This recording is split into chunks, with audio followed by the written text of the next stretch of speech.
We're not bashing African people, but we are trying to be as factual as we can be. If they were, in fact, the originators of the scintillating empire and civilization on the Nile, how come in Africa they never have then duplicated it and built another civilization, or even a quarter of it or a third of it, to show that Africans could have built a civilization, comparable to the Nile? If that hasn't happened, how dare the Smithsonian and other groups come and tell us that it was people out there that made it? It's a completely hideous travesty of the truth. But they will literally pull out any, chimera to hand you, because they'll do anything to cover up the connections between the East and the West and the true story of these migrations and what the old Irish annals that I read mention.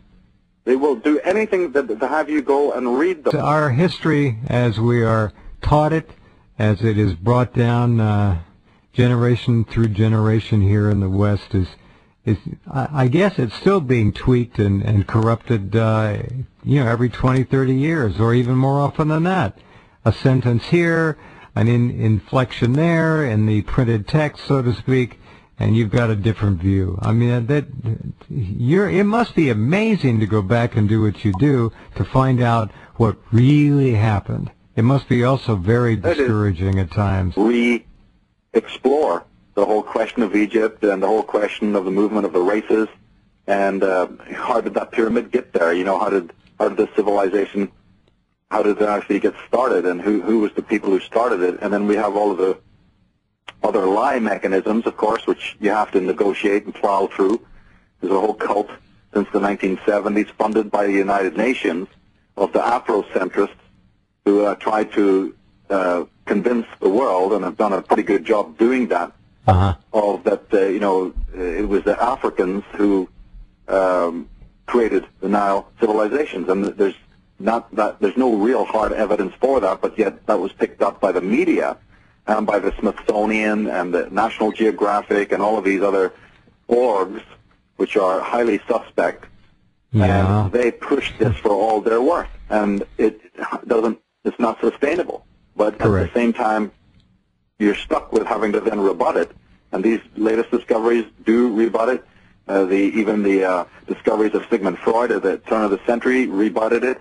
But they don't care. The establishment doesn't care what facts are. They're going to hit you with whatever media spin that turns the whole of reality upside down. And my job then starts in the 90s, start focusing on this level of disinformation, and through deconstructing the disinformation, plowing through the welter of lies that have been disseminated about Egypt, about Ireland, about the age of catastrophe, and about so many other things in this life. What we commonly know and understand about Giza and Egypt and Egyptian civilization is, I hate to use the term, but it's essentially a lie. What other word would you use? It's a lie, and there are people promulgating this lie who know damn well that it's not true. But they've got money, they've got ego invested. It's a big tourism industry, and we don't want to slight the black races of Africa, but unfortunately, the DNA is not to be argued with. He's not of African heritage. It's clear he's of European ancestry, and it's clear that this man is Northern European. Most people would think, well, we'll see another Barack Obama or something like that. No. And Obama trying to claim ancient Egyptian heritage amuses me to no end. I forget which pharaoh he claims to look exactly like, but it all gets to be out of hand. Yeah, he was claiming to look like Amenhotep IV, who's known as Akhenaten. That's considered to be, that's Tutankhamun's father. So, that could change, but the consensus is that Akhenaten was Tutankhamun's father, and Nefertiti was the mother of Tutankhamun. There's other scholars, of course, have different takes on this, but that is the general idea until new evidence comes forth to change that. And Nefertiti is a very important character because she has been the one, in fact, of that particular dynasty, that particular family, that many scholars, through the hundreds of years, have suspected was of Western ancestry. So to find out now through the most up-to-date science, DNA science, that in fact her son is directly, non-negotiably of Western ancestry is a huge vindication. The gods Ra, the gods Osiris, the god Horus, all are later descendants of Nordic and British or Irish, if you're using the pure sense. I don't just mean Ireland when I say Ireland. I mean the Druids, the Arya, the High Arya who had colleges throughout the world. Well, those colleges, as the Irish annals and the ancient legends of Ireland confirm, were all over the world, right down into Egypt. But the legends have always been taken for legends, and the myths have always been taken for myths. Why? Because those are talismanic words. You put the word legend on something and people dismiss it. This is much more deep than just finding cocaine in the tombs of the mummies, or pictures of elephants in South America and parrot feathers in Egypt and all of this other stuff that's come up anecdotally over the years.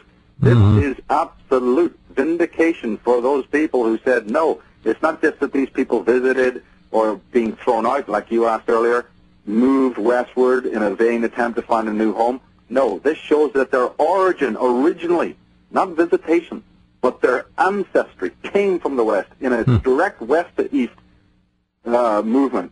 That blows the whole thing wide open. And I'm glad you put the pictures up, because remember, Zahi Hawass adamantly refused to release this information when it came out. It's not official. This was leaked by people on the team and from behind the scenes silently.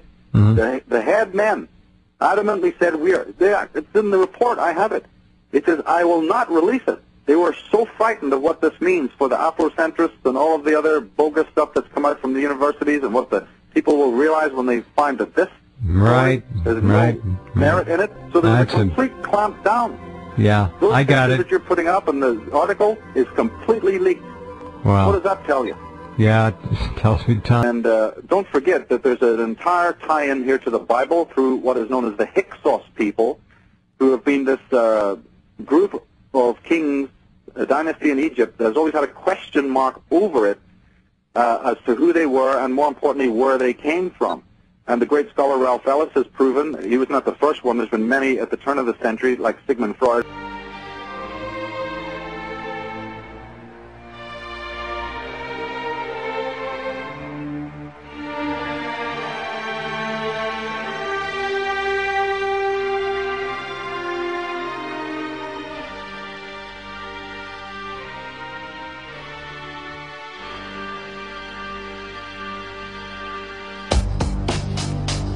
You